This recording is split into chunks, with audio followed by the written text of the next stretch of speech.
দেশের এক নম্বর news network. আর আপনারা দেখছেন TV9 বাংলা, প্রথম থেকেই প্রথমে।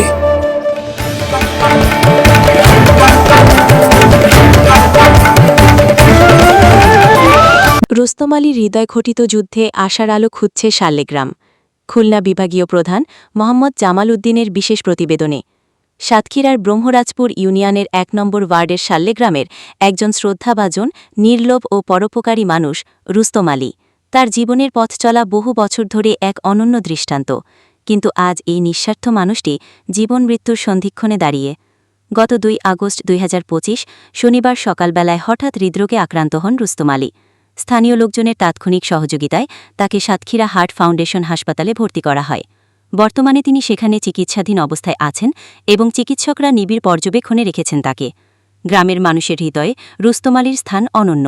মসজিদের আজানে যার কণ্ঠ মিশে থাকত, ঈদের দিন যার হাসি পথশিশুর মুখে হাসি ফোটাত, সেই মানুষটিকে শয্যাশায়ী দেখে আজ গোটা শাল্যগ্রাম বাকরুদ্ধ। তার জন্য চোখের জলে দোয়া করছে শিশু থেকে বৃদ্ধ।